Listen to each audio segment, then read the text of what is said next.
Good morning, good afternoon, or good evening, depending on where you are in the world. And welcome to today's Enterprise Connect webinar, Innovate Your Contact Center with Your Existing Platform, sponsored by AudioCodes and broadcast by Informa. I'm Eric Kraft with Enterprise Connect, and I'll be your moderator today. We have just a few announcements before we begin.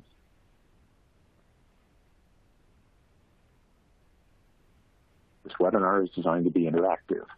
The dock of widgets at the bottom of your screen will allow you to learn about today's speakers, download resources, share this webinar via social media outlets, and participate in the Q&A session that takes place at the end of our presentation.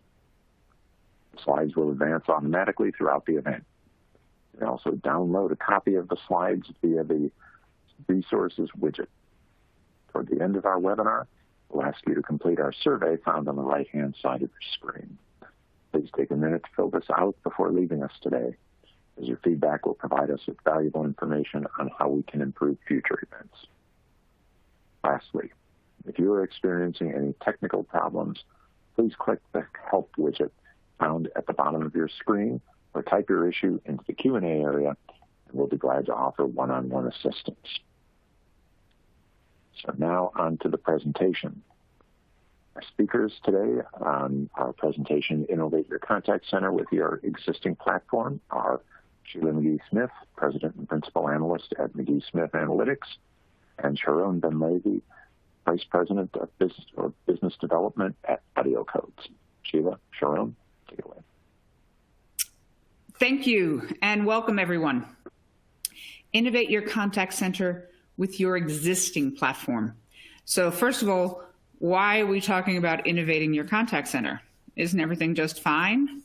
Well, as we found out in 2020, everything is not just fine.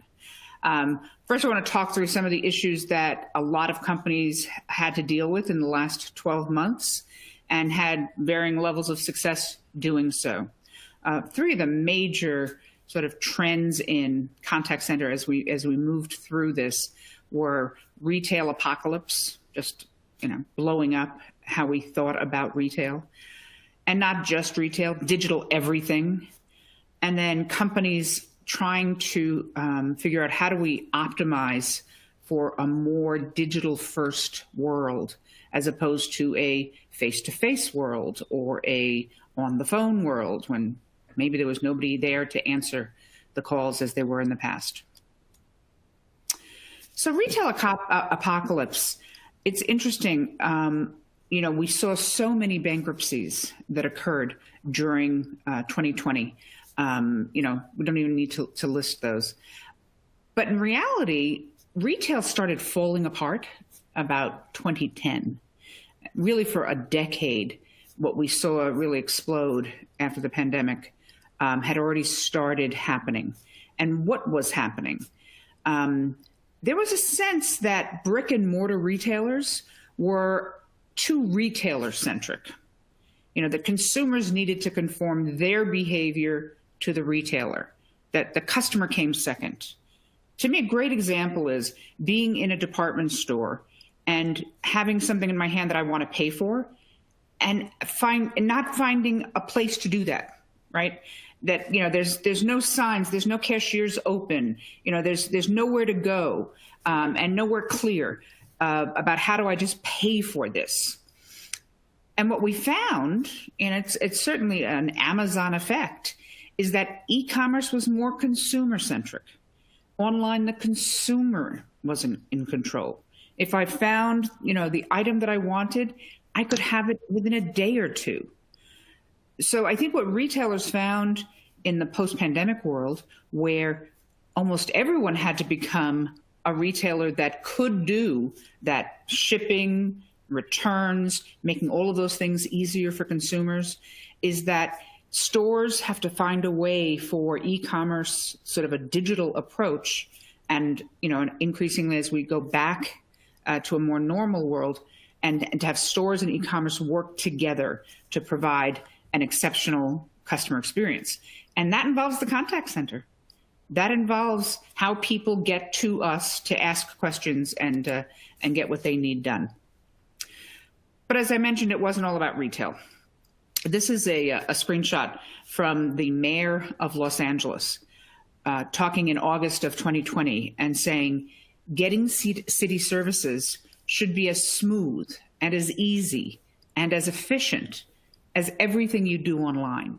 And again, we're thinking about that Amazon effect, right? It should be that easy to be able to find out where to get tested or, report something that's wrong in your neighborhood.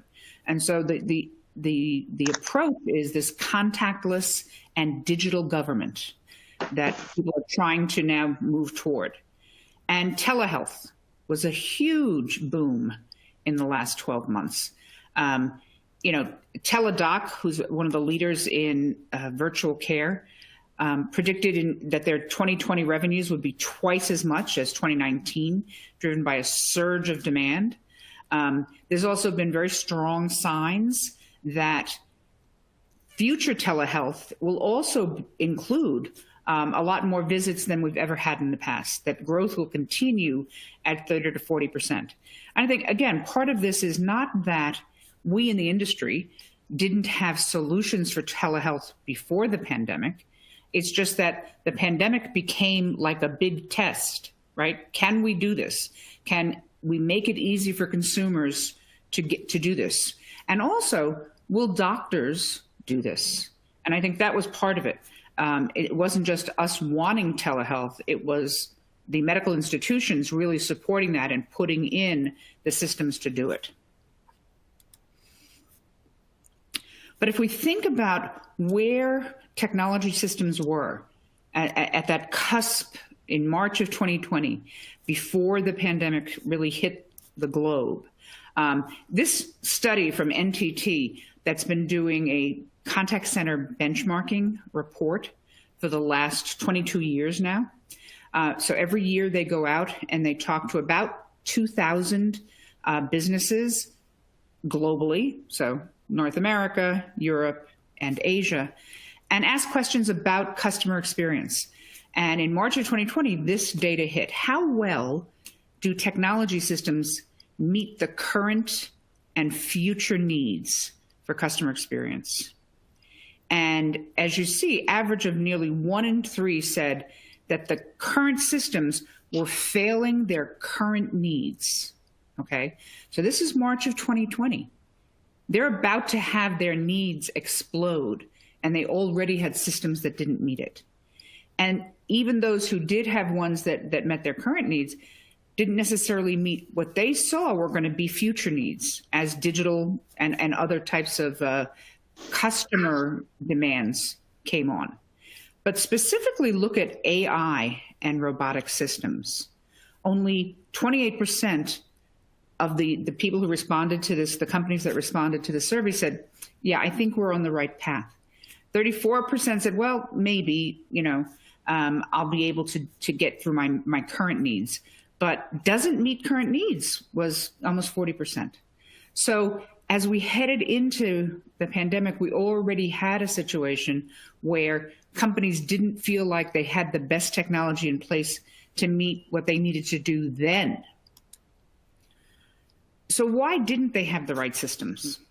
So what many on-premises ACDs, contact center solutions, weren't delivering, that suddenly we found we really needed, was support for work from home and a mobile workforce, artificial intelligence innovation, video customer engagement, and then the flexibility to move around, the carrier that you're using so that you can get the best experience even when people are working from home. There was a survey of on-premises contact center users, and the question was, what is your preferred architecture? And the answer was 52% preferred cloud infrastructure. And this is a study that was done by Metrigy, which is a telecom research company. Study was done in July of 2020. And so people said, my preferred architecture is cloud, because everybody has this notion that cloud is the answer. And in a lot of ways it is. But if you ask that further question, the next step question, if you were able to use an over-the-top cloud technology platform that would allow you to quickly develop, integrate, and host customer engagement applications without risk or impact to your existing agent interfaces and infrastructure, would you keep your on-premises platform? Asked the question that way, 85% said, I would definitely or probably stay with an on-premises system. So the world has sort of had this mental model that the only way to get what you need to meet consumer demand, to meet the demands of a changing world, is to move to the cloud. But if I could do that and keep my investment, that actually sounds really good. So we're going to take a poll now, and I'm going to turn it over to Eric to take a poll, and we'll see what this audience thinks about that question that Metigy asked. Okay, thanks, Sheila. And our question is, how do you prefer to consume new CX, customer experience capabilities? Do you prefer it using your existing on-premises platform? Do you want to migrate the whole thing to a cloud contact center? If you're already on a cloud contact center, you want to do it that way? Or do you want to continue moving forward with both premises and cloud, the hybrid solution? And it's a really interesting question, interesting data that you presented, Sheila, from Metigy, and to me it's kind of interesting even that question was asked, because it's it's so much of the time the post is so binary. It's either cloud or premise or definitely you're going to the cloud. How far along are you on that? I agree. I think one of the things we're seeing, in addition to that I think that polarized choice is changing. I think 3 or 4 years ago, Eric, hybrid was a conversation, and then for a while it wasn't, right? And I think it's back as a conversation because there are a lot of companies who are saying, you know what, I don't necessarily have to change everything. Or there is investment that I have here in integrations to backend systems, in training of not just maybe 500 agents, but maybe 50,000 agents. So I see that hybrid coming back into the conversation. Do you agree, Eric?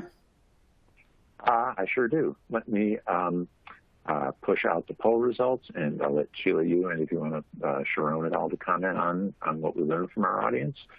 Here's what they say. They want to do both.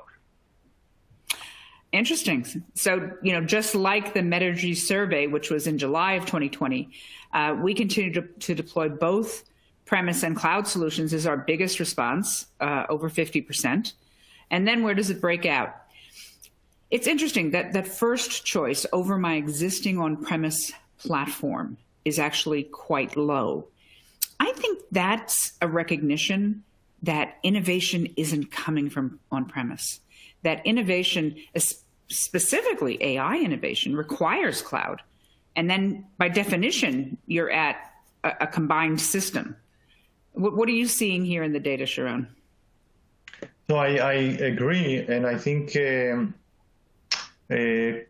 customers would like to utilize cloud innovation, and maybe there is also a lack of awareness that it is possible, right? That it's possible to use your existing platform and use cloud as a combination, like you said, a hybrid model. But I do agree, right? Most of the audience here wants to continue to deploy both premise and cloud solutions. So I think this is where this need is coming from. The industry is driven by a lot of R&Ds, right, going into cloud solutions. But a lot of on-premise customers, which I think are over 80% of the install base, is still on-premise, I believe, are starved for innovation. So as the market researcher in me is reminded to say that we do have a slightly self-selected group of people listening to us today, right? Because our title is How to Innovate with Your Existing Platform. So we can't say we have a random sample, but we like who's here, and we're here to give them the information they came for. So, as I said, artificial intelligence is one of those innovations that I'm sure our listeners are here to hear about. And how can I do that on top of an existing premises solution? And, I think AI has been around, and certainly some of these technologies, natural language processing, even transcription and translation, have been around for a while, maybe up to 5 years. But my sense is that the companies who could afford these kind of solutions in a premises world were very limited. These were very expensive solutions to bring in on a premises basis, right? So I think that mix of innovation in artificial intelligence from the cloud helps people to also decrease the cost of ownership to have this kind of technology in their contact centers. So I'm going to pass it off to you, Sharon, to talk about a company that's doing just that. Yes, thank you very much, Sheila. And this is a good example here for an innovation over the top. Vodafone is a global, one of the largest mobile and fixed network operator. They operate and partners with mobile and fixed network in 69 countries. And they had exactly the dilemma we were speaking about. They have Avaya, Genesys, maybe some Cisco on-premise, but they also developed their own virtual agent, which was textual or text-based, and they wanted to voice enable it. Now, like we spoke before, what are the options? Should they move all of their infrastructure to the cloud, consume the innovation from there, because this is where R&D investments are going? Or is there another option where they can innovate over the top or innovate with their existing platform? And the challenges that they've confronted, again, they had various contact center platforms. In each country, they had their own platform, whether it's Avaya, Genesys, Cisco. And also, they needed to connect to various cognitive speech services for multiple languages and dialects. So let's see how AudioCodes and Vodafone work together to provide a solution for those challenges. AudioCodes has a SaaS service. So again, this is speaking to what we just spoke before. The innovation can be cloud provided or provided from the cloud, while the infrastructure, the existing contact center, does not need to be forklift upgrade or changed or moved to the cloud. So this is a hybrid model, like Sheila mentioned. And what VoiceAI Connect is doing, it can connect to any voice telephony platform, interface, like the contact center platform or a UC platform or a SIP trunk. So any telephony channel can be connected to any bot framework. In this case, Vodafone is using Toby as their virtual agent, and they had a middleware, Vodafone middleware that we connected to it using API. So one side is SIP and the other side is HTTP. And we also offer a connectivity to many speech-to-text and text-to-speech engines, including voice biometrics.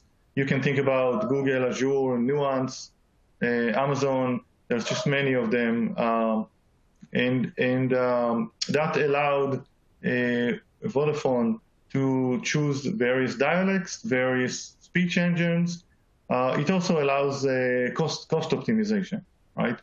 If you want more details and deep dive into the VoiceAI Connect, there is a link over here on this slide, and you can download the slides even now. I mean, hopefully not during the presentation, but you can download them there now.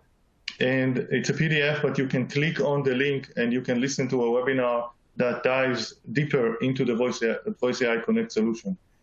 But better off, I think you might be interested in listening to Vodafone themselves speaking about this solution for a couple of minutes.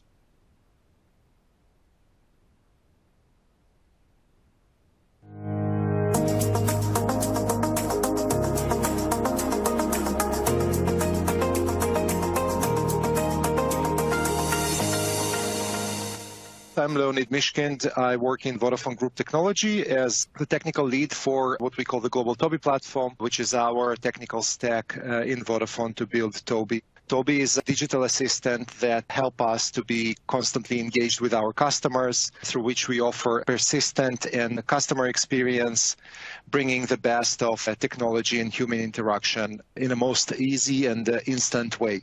This is our technical stack, or dynamically flexible technical stack, to deliver conversational AI. It is for us a collection of different tools and different capabilities that help us to build this end-to-end experience. On the right side, and we have our telephony system and our voice channels. So in the different Vodafone markets, we have different platforms. It can be Avaya, it can be Genesis, it can be other example of telephony systems. And we're using here the AudioCodes AI Connect to help us bridge between the telephony world and the voice world to our internal TobiiBot engine. Why did we specifically choose to work with VoiceAI Connect and with AudioCode? One of the key requirements for our platform and one of our key goals and targets when we're building and expanding this platform is that we remain flexible enough to really bring the best capabilities to our Tobii experience, and AudioCode still helps us achieve this. So the solution is very flexible, and we were able to very quickly integrate it also with our custom global Tobii platform APIs and connect to the existing technical stacks. The multiple vendor support for STT and TTS and IVR is very critical for us. We have many different languages that the customers are interacting with us. So for us, the choices need to be very flexible. Improved voice conversation quality through the different features that are available in AI Connect is very important. And of course, being able to rely on the roadmap from AudioCodes with features like Agent Assist or outbound calling or speaker verification, it helps us also build our future roadmap. And finally, the great support from Milan and AudioCodes team.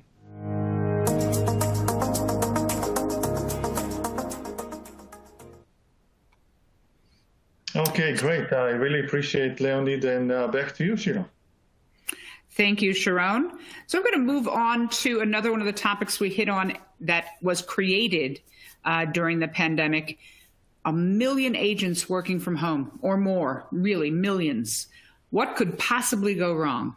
So in a session back in March of 2020 here on an Enterprise Connect webinar, we addressed this issue, and it was a big issue for companies. And one of the ways that companies solved the issue of how do we get good voice quality for our agents working from home who might not have a second phone line, which was, the old work from home kind of solution. And WebRTC Softphone was definitely part of the solution, and AudioCodes was supplying it. Tell us how this car manufacturer was doing it.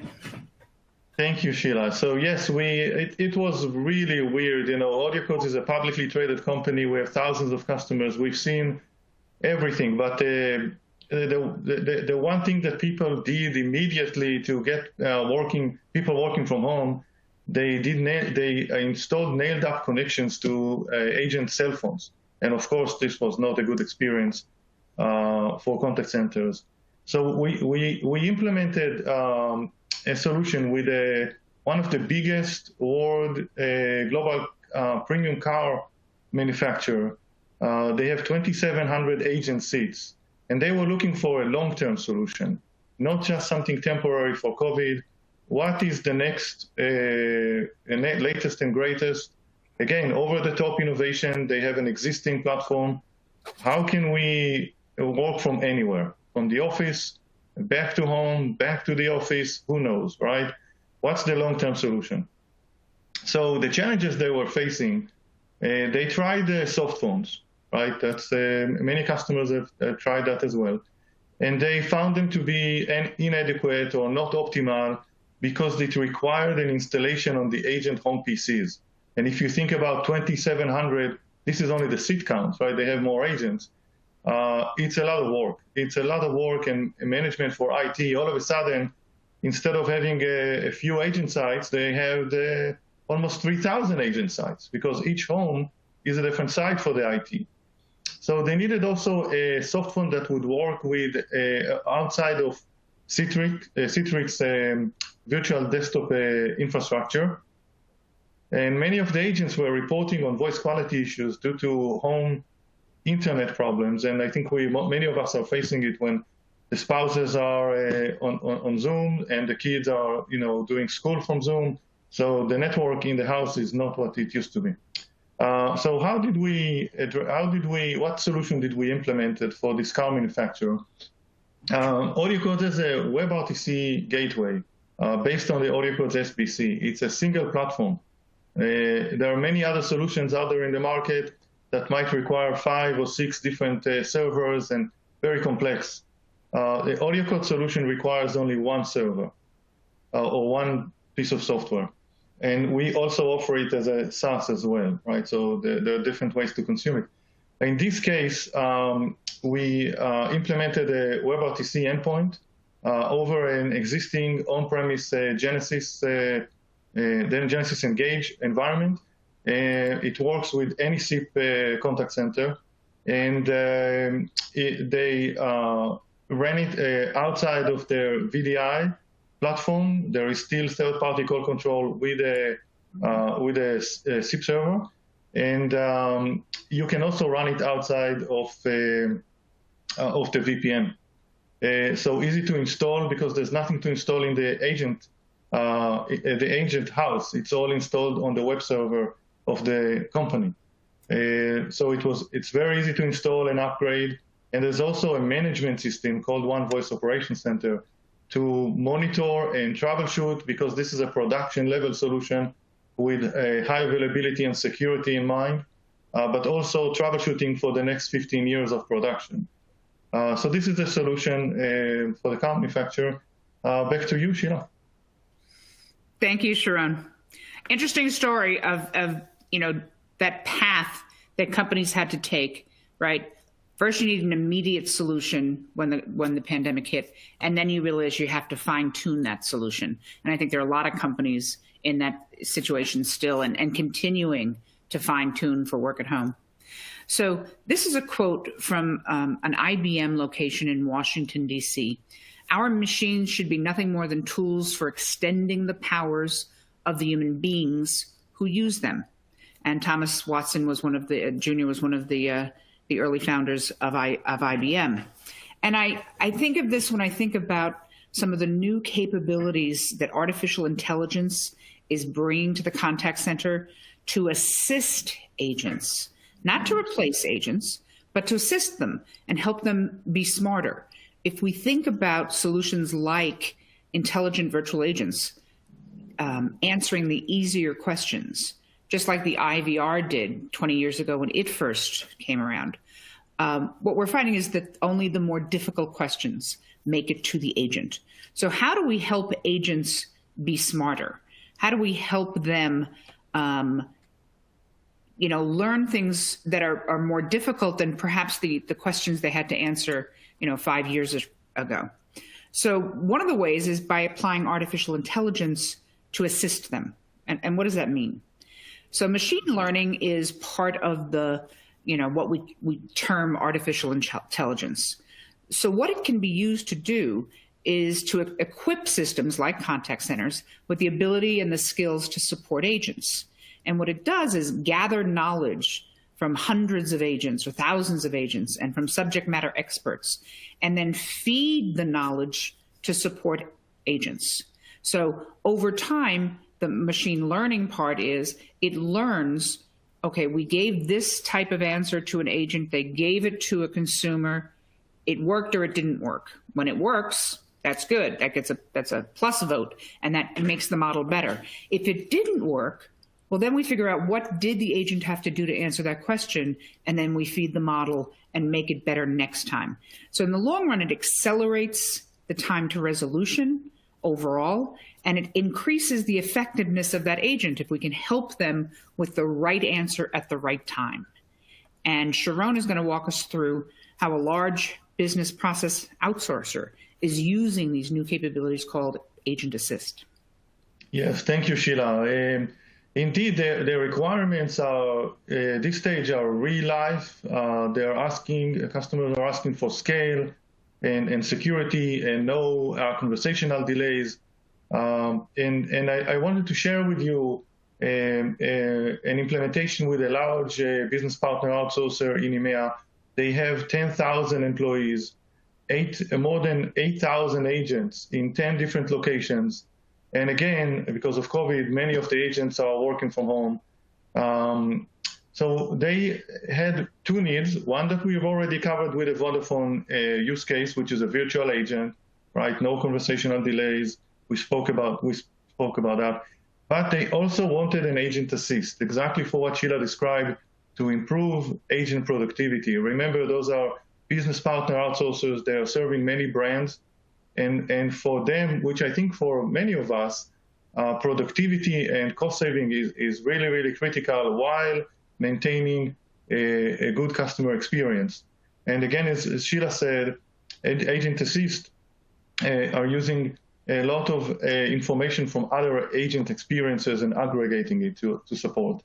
So the challenges they had were, again, multiple languages, multiple NLU and natural language understanding, speech-to-text, text-to-speech engines.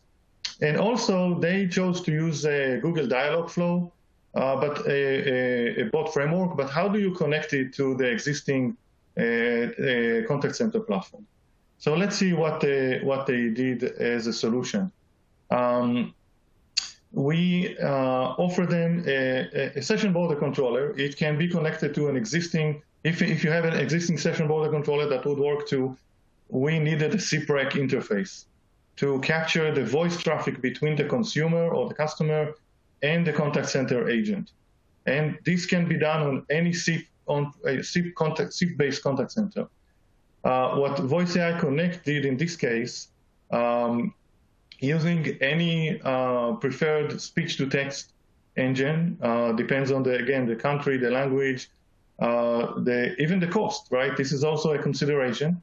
And we connected the Google bot framework to, in this case, Azure speech-to-text, which was better for the particular languages that were needed. And this provided real-time insights to the supervisor during the call and real-time insights to the agent during the call. So that's the solution. And back to you, Eric. Actually, I'll take it, yes. And we do have another poll asking our audience, has your company implemented conversational AI? Have you implemented a chatbot? Have you implemented a chatbot and planning to add VoiceBot to that? A chatbot that plans to go beyond to VoiceBot? Have you implemented just a VoiceBot? Or are you still in the learning and researching phase and haven't implemented any yet? And Sharon, certainly AI, we see it in our events. We see it in the type of audience that's drawn to the different topics that we cover in contact center. AI is clearly what everybody is looking at as the hot technology. As you look at it and looking at these questions or looking at these options, kind of what have you seen, and let's see if how it compares to what the audience thinks. So indeed, there is a lot of discussion about it. Real life deployments are much harder, right? So the potential is there, and it requires expertise from a lot of individuals in the contact center company itself, resellers, system integrators, and vendors to come together. But we do have a lot of customers that now we've implemented real-life, production-level, large-scale solutions around using artificial intelligence or natural language understanding. And it is a reality now. You've heard Vodafone before, and now I shared with you another case of a very large customer. This is becoming real now. The technology is there to support it, even on with your existing platform. All right, well, let's see what our audience has to say. Looks like we're heavily implementing chatbots and mostly still just checking it out. So A very interesting result there, and I'll turn things back over to Sheila and Sharon and let you guys comment on that or move on. I think it's also interesting to see that there are a group in the audience that are considering implementing or planning to implement voice prompts, right? Yeah, I think one of the lots of research. Mm-hmm. I think one of the things we're seeing is that even if you started with implementing a chatbot, and I think we did see some of that in the last year, that having done that, you're ready to actually implement the voice bot, right? Nobody's just staying there. I think what you develop an appetite for what AI can do. And I think, and you might agree, but comment if you would, that the chatbot is a little easier, and then connecting that with the voice is a little bit more difficult. Yes, I absolutely agree, fully agree.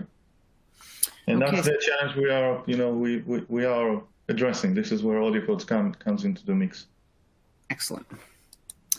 So video reinvented the conference room, the classroom, so many parts of everyday life in the last 12 months. And again, a technology that was available, but that wasn't used by nearly as many people as is using it today. But it's also reimagining the contact center. So one way that it's doing, and this graphic sort of shows that, is, yes, you can talk to a customer, but you can also talk to your supervisor. And, with all these work at home, we have a whole new way of interacting between supervisors, managers, having team calls. But I think what we really want to talk about here is using the contact center, using video in the contact center during interactions. I mean, I think that's where there's really a lot of opportunity.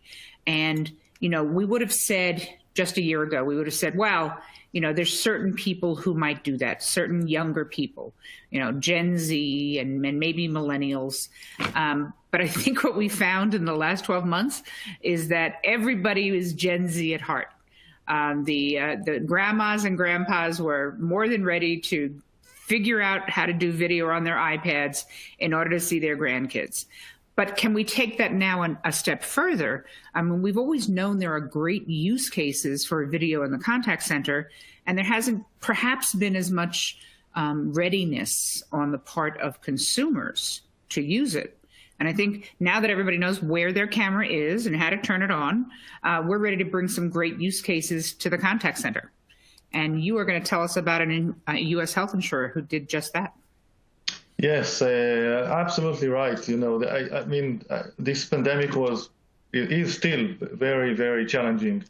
But one thing that, at least one of the things that came out of it, is that the consumers are, as you said, are much more ready to interact with their brands over digital channels and use webcams or use click-to-call buttons. And this is what this U.S. health insurance company, which is, by the way, one of the top 4 in the U.S., with 15,000 agents, wanted to do, because of COVID and in general.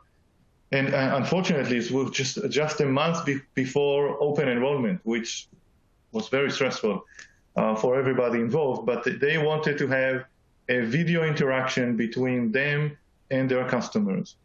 So it was challenges was, again, the short time frame, the agents who are working from home, multiple on-premise contact center platform. They wanted to keep the customers in the web experience, provide contextual information to the agent while the customers, or regarding the customer's web activity. Reduce average hold time, bypass the carrier charges. I think those were like the cherry at the top, maybe side effect benefits. So how did we do that in 4 weeks, which was not easy, right? So this is, again, one server, the AudioCodes WebRTC gateway based on a session border controller, which provides the security and the scalability. We also provided a WebRTC client for this environment, including video and the webcams. The same webcam that I'm using is what we provided for the agents. AudioCodes is providing the webcams as well. And I think what's interesting here is the click-to-call function. So the click-to-call is embedded in the desktop or the web of the consumer from the web server of the health insurance company. But we also offer a click-to-call button from the application of the health insurance. And so you have both of these channels, right? The mobile devices or a web browser on a desktop. Both of them are providing the access. And once a customer is clicking on it, usually there's a drop-down menu and they select, we want to talk about billing or we want to have a visit to a doctor. They also provide contextual information, basically which web pages they were on before they clicked on the click-to-call button. And also, if they logged in, the agent already knows he or she knows who they are, and they don't need to ask for their mother's maiden name and all the other things we all really don't like when we are asked for. So all this contextual information is being transferred to the agent as well. And the consumer has a video capability, or only voice, only video. It can be one direction, depends. Sometimes the consumer doesn't want to be seen, so only the agent is being seen. We've seen use cases with mobile carriers that want to show an iPhone or a Samsung phone, right, or an Android device to the consumer. So you can use it with just voice and video, and the video can be selective on which direction. Again, there's a management system because this is a production level solution with HA, security. So this was the solution. Hopefully we won't have to deploy everything in 4 weeks, but we're ready for that as well. Back to you, Sheila. Thank you. That's a great example. I mean, how many of us have had issues with insurers where we wish we could do that, right? We could just get on video and show them what's going on. So barriers to great customer experience. So we've talked about a couple of them here. We talked about using web RTC soft phones to get a better voice experience. We've talked about AI to make agents smarter or to give automation for simple questions. What are some of the other barriers to great customer experience? One of them is that businesses continue to operate as very siloed departments. It's interesting, just yesterday during Enterprise Connect, I moderated a panel talking about, customer contact center in 2024. Can we assimilate marketing and sales and service in a better way than we do today? And a lot of that conversation was about data, all of those organizations sharing data. But sometimes there's other ways to integrate those kind of departments as well. And often that is integrating the unified communications system with the contact center system, right? And a lot of the time when there are two different systems, they're very separate and siloed, and there's not easy ways for conversations and messaging to happen across.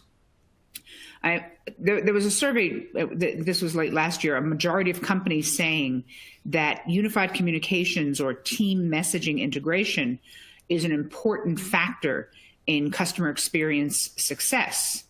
I remember being on a call and being told by the agent that she had to check with somebody else to get an answer on something.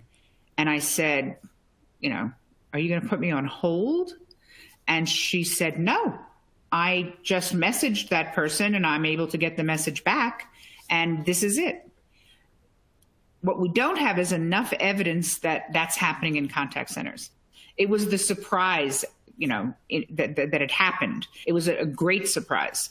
And so Sharon now is going to talk to us about a company that they helped integrate the PBX system with the contact centers. Yes, thank you very much, Sheila. This is exactly what happened in this case. It's a Fortune 500 US life insurance. They also have mutual life. And this company wanted to connect a unified communication, the UC with the CC, right? The unified communication with the contact center.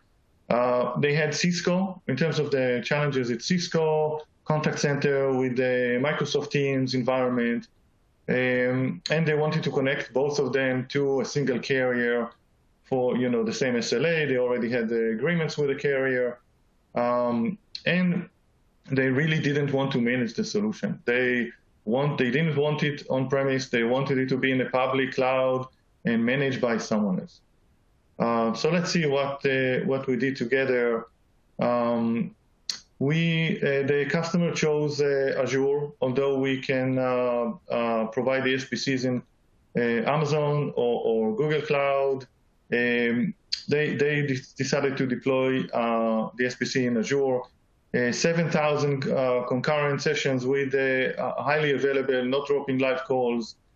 And they also utilized the WebRTC soft phones, although that's not obligatory, right? And we connected to their carrier. What happens in this case, actually what Sheila was looking for is during a call with contact center agents, when they need to bring somebody from the back office for a challenging call that hasn't been resolved and they need some assistance from the experts in the back office, using direct routing between Microsoft Teams and the Cisco contact center, this company is now able to first IM with the experts, make sure that they are available and willing to join the call. And when this person from the either billing department or shipping department is willing to join the call, the agent can conference them into the call and solve the customer problem, hopefully first-time resolution, and not, again, go, figure it out and wait for the customer to call back. And, instead of days, it's just being solved during the call. And again, happy customers, and I guess for this brand, better competitive situation compared to other brands that they are competing with. And this is all managed by AudioCodes, so there was no need for the contact center to manage those SPCs. And so that's the solution. And back to you, Sheila. Actually, it's back to me. So as a summary, we understand, so AudioCodes operates also in cloud environments, right? We are partnering with most of the vendors in the market in cloud. But if you have an existing on-premise solution, we offer our solution in a very flexible offering. First of all, we can connect it to any SIP contact center. Second, we can install the solutions or provide them as SaaS, or we can install it on-premise, public cloud, hybrid, even multi-cloud. If you need something that is split between AWS and Azure or Google Cloud, that's a possibility too. We offer it as CapEx or OpEx. Subscription is an option. Depends on the financial model. It can be managed by the enterprise or by a partner, system integrator, or by AudioCodes. And voice quality monitoring, troubleshooting tools are key to any production level deployment, so at scale. Just a quick, reminders about AudioCodes VoiceAI Connect. It easily connects any contact center or SIP trunk to any bot framework.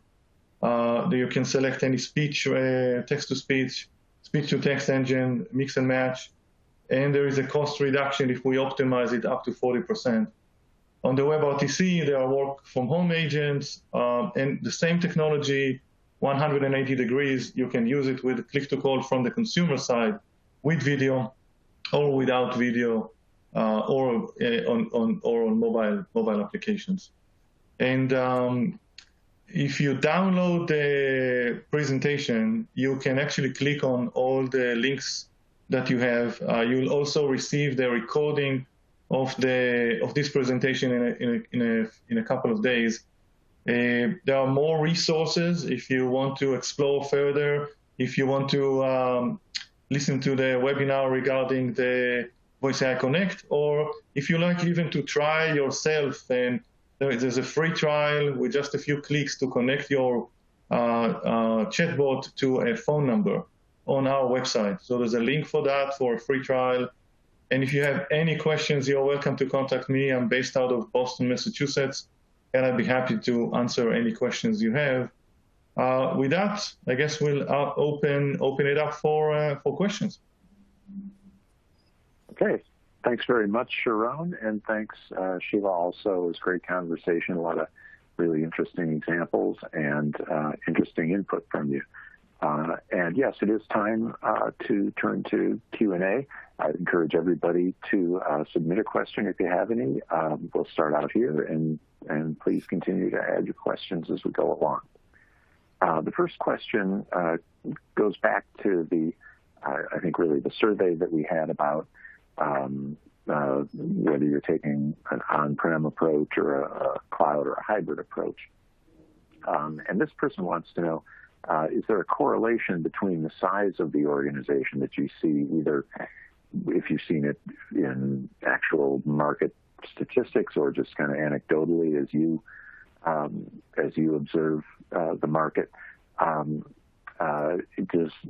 you see a difference where larger enterprises, or at least larger contact centers, seem to have a preference for one model over another? And I'll ask each of you, maybe Sheila, ask you to start. When we think about cloud contact center really gaining speed about 5 years ago, but being out there probably for around 10 years, initially it was smaller companies that could make that flash cut from premises to cloud. Okay, so yes, there's a bit of a size thing when it comes to hybrid versus cloud. The other thing is the investment level. That also leans toward larger companies looking more at hybrid, right? A larger company is more likely to have invested a lot in those custom integrations to back-end systems. But I think I'll argue with your premise that hybrid is expensive, right? I think it's not always apparent what the hybrid choices are. And I think that's one of the things that Sharon and AudioCodes were trying to highlight in this conversation. So I'm going to let Sharon talk about, are there smaller companies who are making this kind of hybrid choice once they're aware of it? Yes, there is a correlation. From our experience in the market, I would say that above 200 or 250 seats is when we start to see people are innovating over the top. For smaller companies, they probably would consume most of it from the cloud. It would be simpler, right, for a 50 seats organization or 100. But starting at 200, 250, we see mixed environments, innovation over the top, over existing platforms. And yes, 1,000 seats and above, the larger the contact center becomes, the more you would see customization, you would see more on-premise, more security concerns, more ability to innovate over the top and retain existing investment. I think customization is extremely important for competition between brands, and people don't want to look the same and to have the same limitations. So really, brands that have the resources and the size are trying to differentiate by adding innovation over the top and augmenting and prefer customization and control. Okay, that makes sense. All right. I've got another question, just hopefully a fairly quick one, just for Sharon. Somebody's asking basic question: how many simultaneous sessions do your SBC support? Up to 70,000 in the cloud. So most of the public cloud, up to 70,000 sessions with HA. Okay. Wow. Cool. I think our two largest, by the way, contact centers, customers that we have also have 70,000 seats. Now, yes, this with the IVR, you have more sessions, of course, than 70,000, but those are the largest customers that we have at 70,000 seats. Great. Okay. And I think we got time for one more question. And it's a question about intelligent virtual agents. This person is asking, I've heard that they can be expensive. How can I keep the cost down? And maybe also, how do you think about ROI for whether that's been a successful implementation? Sharon, you want to start on this one? Keeping the costs on intelligent virtual agents down.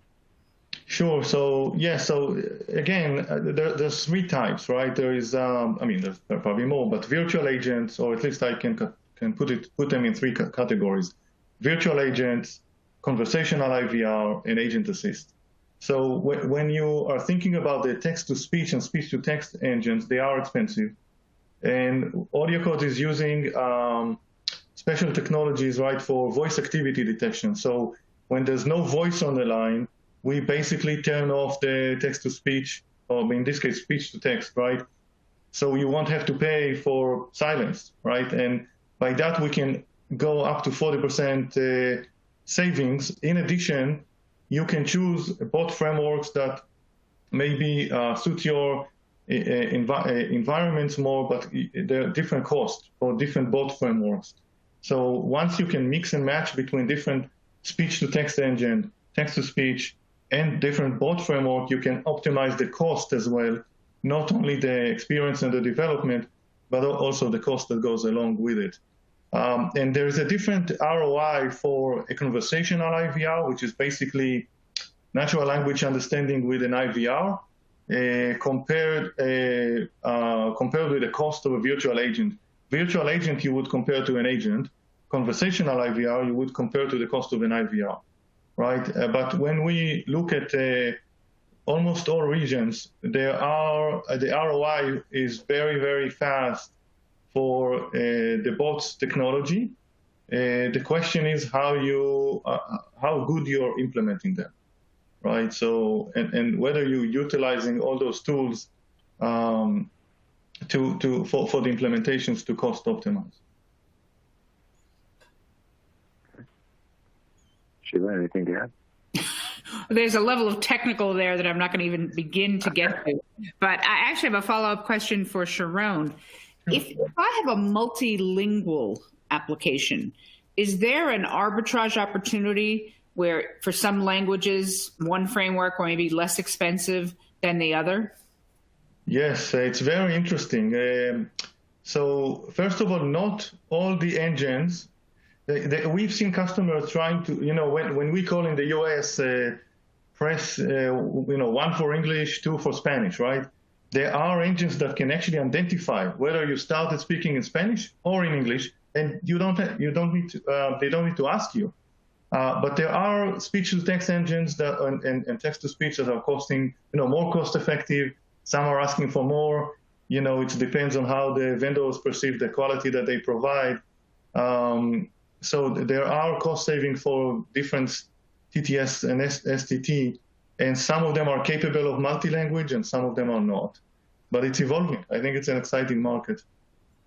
Right, and it's something AudioCodes can help customers with figuring out, because you have the history. Yeah. Right. You can select which one you want to, or is best for you. Okay. All right, and with that, we are just about at the top of the hour, and I'd like to thank Sheila and Sharon for a great discussion. I want to thank the audience for joining us today, and to AudioCodes for sponsoring this discussion. In the next 24 hours, everybody here will get a personalized follow-up with details and a link to a replay for the discussion. So that you can forward that on to your colleagues or your peers who might not have been able to listen in and get something out of it as well. This webinar is copyright by Informa. Presentation materials are owned by or copyrighted by Enterprise Connect and AudioCodes, and the individual speakers are solely responsible for their content and their opinions. On behalf of Sheila and Sharon and our sponsors at AudioCodes, I'm Eric Kraft. Thanks for your time and have a great day.